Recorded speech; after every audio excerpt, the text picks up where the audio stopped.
Good morning, ladies and gentlemen, and welcome to the MTI Wireless Edge interim results investor presentation. Throughout this recorded presentation, investors will be in listen-only mode. Questions are encouraged and can be submitted at any time via the Q&A tab that's just situated on the right-hand corner of your screen. Please just simply type in your questions at any time and press send. The company may not be in a position to answer every question it receives during the meeting itself.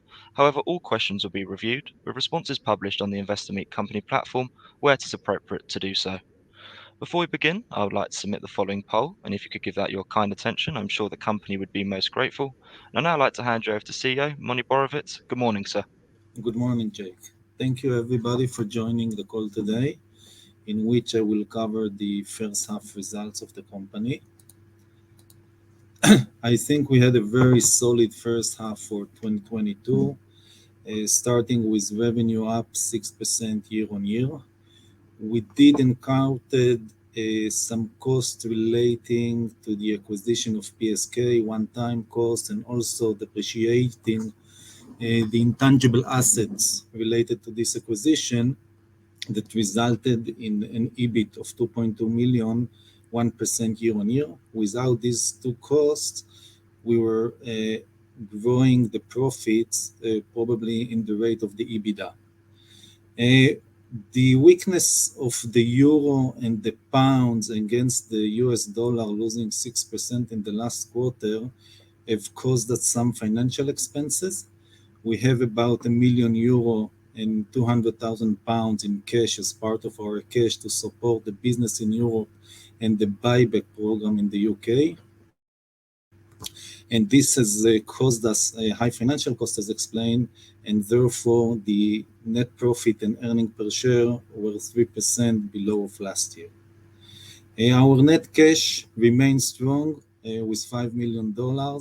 I would like to remind you that during the first half of this year, we divested our Russian activity, which had about $2 million in cash against prepayments from vendors. We paid the dividend and we made the investment in PSK, altogether about $7 million, and this is the reduction in cash that we saw. But we are pretty optimistic on our long-term model of generating cash out of the profits as we did in the past. We stay as a diverse business with three strong legs, and I'll explain what we did in each of the segments. We have a very loyal customer base. As you can see, over 2/3 of the business comes from customers that have been working with us for many years. And our global reach has changed a bit. Again, EMEA is down because of moving out of Russia. Israel is a little up as we did the acquisition in PSK that is operating in Israel. Overall, I can say that about 20% of the business we do in Israel goes as indirect export, so about 40% is staying in Israel. Talking about the segments themselves, first of all, it's good to see that all of the segments are making profit. This was not the case with the antenna in the first quarter, I want to remind you, but we said that we will return to profitability. In the water control and management segment, we had a small, modest growth in revenue. One should be reminded that this year is what we call a sabbatical year, according to the Jewish religious. It means that the municipalities here in Israel do not plant anything, so there is less development. This ends at September, according to the Jewish calendar year. So we do see and assume that from October onwards, we will see a better revenue growth in Motek. In the antenna business, a slight decrease in revenue, mainly in the military segment, as we still see some remaining of a COVID-related issue, slow progress on the military side. Nevertheless, there is a big pipeline of opportunity that I will elaborate it. And in the distribution and professional consulting services, again, a very nice growth, both relating to the PSK acquisition and to the legacy part of the business that is doing very well. On a macro level, I think that we are positioned very well. I think that everybody now for sure understands that we need to manage water. It was the hottest July in Europe in the last 60 years. This is just an example of an article showing what happened in each country in Europe, and there are many examples of the drought that you see here between 2012 to this July in many lakes and rivers across Europe. The defense budget are increasing as we see more violent area around the world, and the demand for backhaul and data capacity is just increasing and is all positioning us very well. If we look deep into each of the segment, I'll start with the water and control management.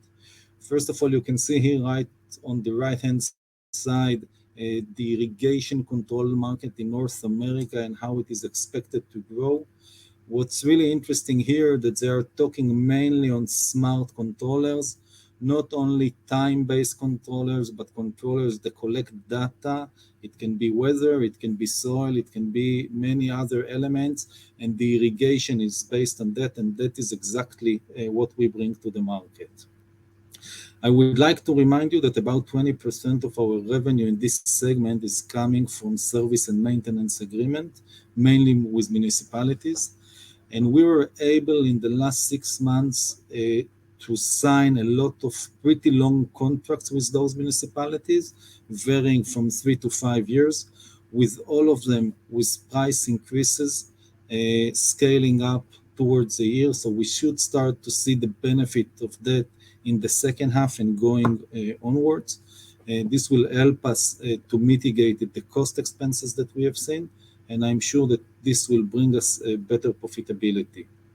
As announced, we went into a new project of managing over 30 fountains in one city in Israel. The project is continuing quite well, and I'm sure that this will open another niche for us going forwards. Overall, we see a very good demand in the developed areas of the world. Specifically, we had a very good, nice order from Italy that we will complete the shipments by the end of next week.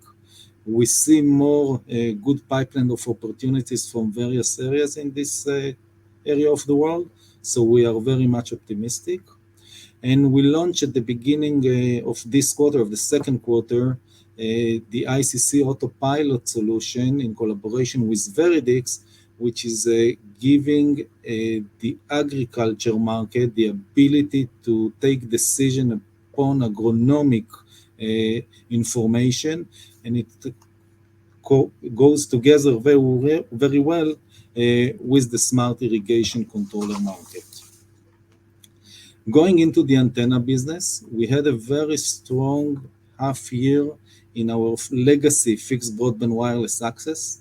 I still cannot tell if this was due to project being put on hold due to COVID, but we see good potential there, and we also see good backlog for the remainder of this year.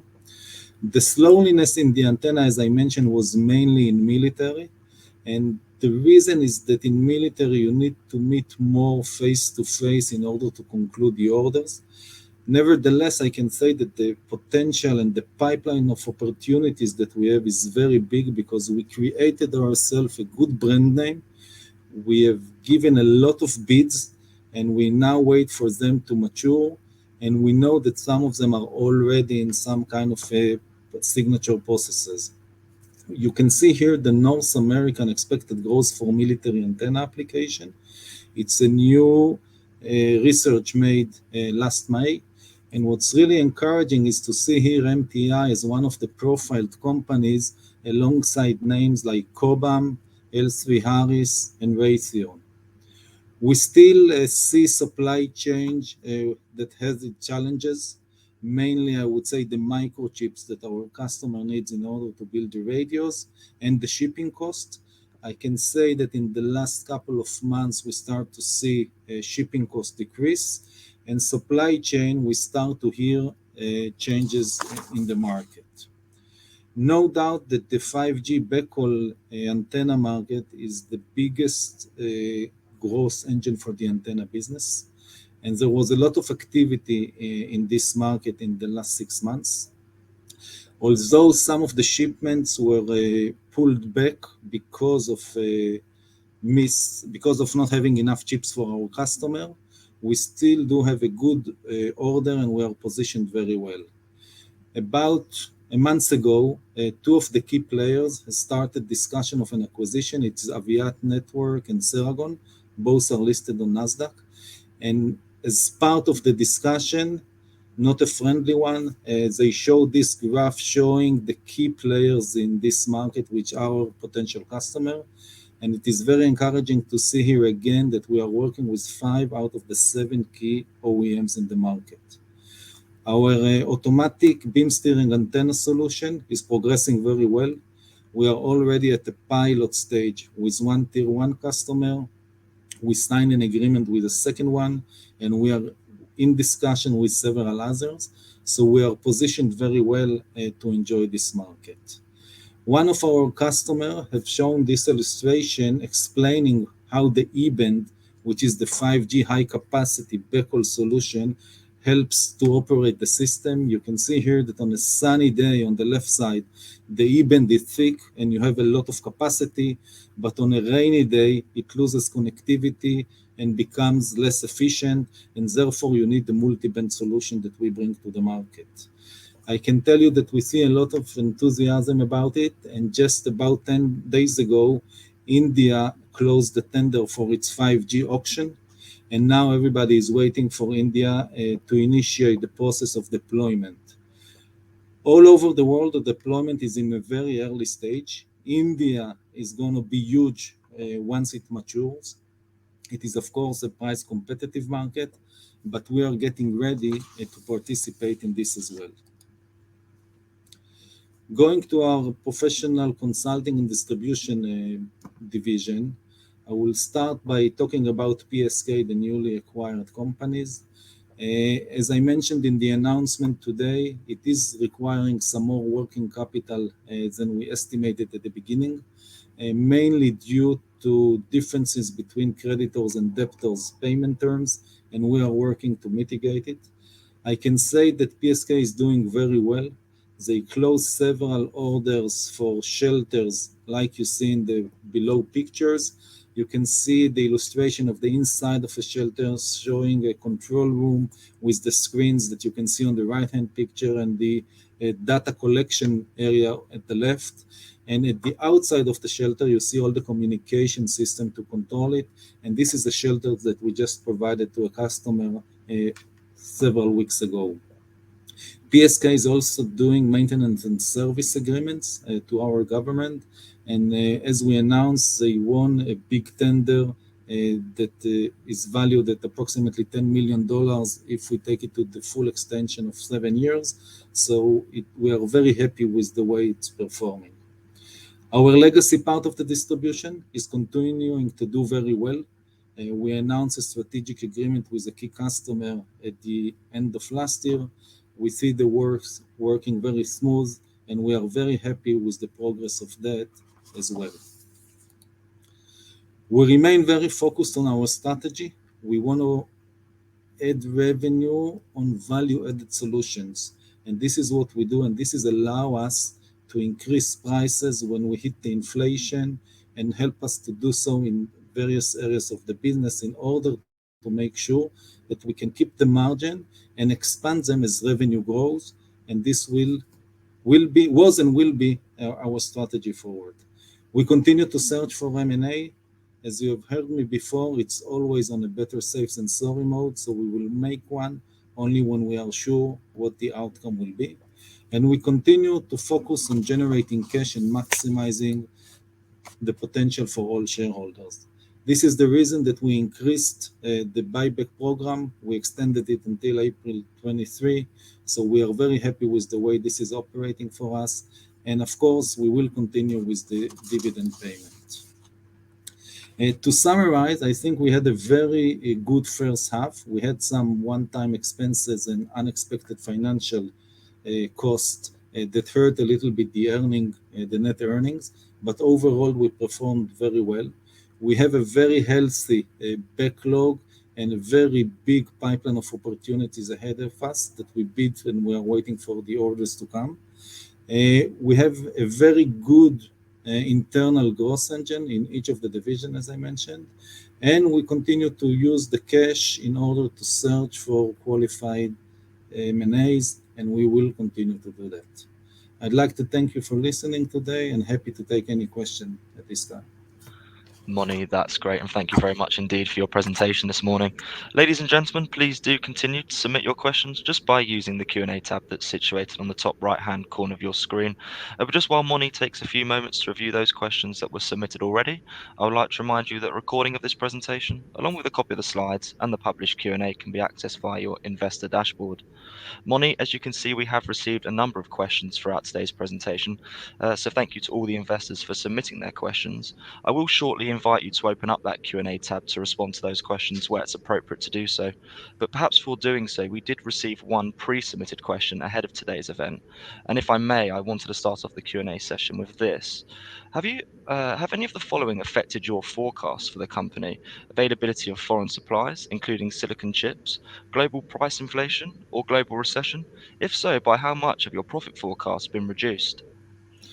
Okay, we have not reduced the forecast. We have, of course, been affected like everybody else. In terms of the chips, it is mostly our customers in the antenna business that have been affected, and they pushed back some of the orders, mainly, I would say, in the 5G. In terms of inflation, of course, we have some rising costs like everybody else, but as I mentioned, because we focused on value-added solution to our customer, we were able to mitigate it by increasing our prices. I think that we will see most of the benefit of the increased prices in the second half onwards. So I think that overall we are positioned quite well to address this issue. Okay, I have a And question from Mark. Can you expand on Motec relationship with Motorola and how big is the addressable market for the water control and management division? So first of all, we have an agreement with Motorola that we use their hardware worldwide. It is not exclusive by the agreement, but it is exclusive de facto. First of all, because we are the only one selling it for a number of years now. And secondly, is that our IP here is the software that manages those controllers. You cannot do anything without our software. In terms of how big is the market, I think that in the slide that I showed the North American market, only the North American market is about over $100 million a year. I think we are doing very small part of it at the moment, and we have a lot work to develop in this market. Mark, another question. What is the current state of your supply chain? Are you seeing improvement, and what steps are the company taking to mitigate delays in facilitating customer order? So as I mentioned, the key issue was the microchip with our customer, not with ourselves. We are ready. We are working with collaboration with customer. We have antennas ready for them to take whenever they are ready. We are shipping quite fast, and shipping costs have decreased. So in this area, we feel much more comfortable, and I think that we are almost coming to a time that this will not be an issue anymore. Peter is asking, as regard capital equipment, is this done on actual cost basis or a cost plus? Just trying to understand if what the inflation, your margin can be squeezed. Thanks. I'm not sure I understand the question on the capital equipment, but I can say, as I mentioned, that we can push the prices up in some instances to meet the inflation cost. And I think that overall, or even if you see it the first half of the year where we did not yet implement all of the price increases, the gross margin rate was not really affected, so we are fairly good with that. Matthew is asking, what visibility do you have on the order book for the second half of the year, and geographically, where are your strongest sales? So we have a good visibility. It's not 100%, of course. I can say that in some of the division, we have everything that we forecasted already booked. In some of them, we still do some bookings. But overall, we feel quite comfortable with where we are at. I think that we are in a position that the backlog is the strongest that we had. Geographically, as I said, we usually sell in the western part of the world and then it goes elsewhere in the antenna business. In Motec, we sell worldwide. Right now, we see better demand from the western part of the developed countries of the world, I would say. In the less developed, we see some struggle probably because of the macroeconomics. Overall, as I mentioned, you have on the slide the division between the different geographics. Brian is asking, within the antenna operation, can you give a split between off-the-shelf and custom? Any margin difference, please, between own design and third party? So it's a tricky question because in military everything is customized, I would say, and also in the commercial because we are integrating with the radio of the customers.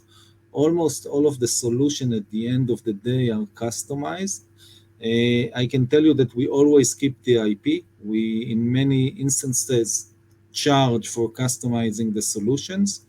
But once you customize a solution, then you have a big run rate. It can be up to several hundreds of thousands of antennas over the life of the project of the antenna. And customization is fairly easy once you did the development of the antenna. John is asking, would Motec be relevant to growing vertical farming segment?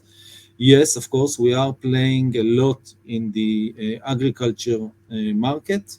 The collaboration that we did with Viridix on the aggregation solution that we provide is exactly that, that is giving you a full understanding of what is going on with your irrigation solution, and then we can put it up to full management system.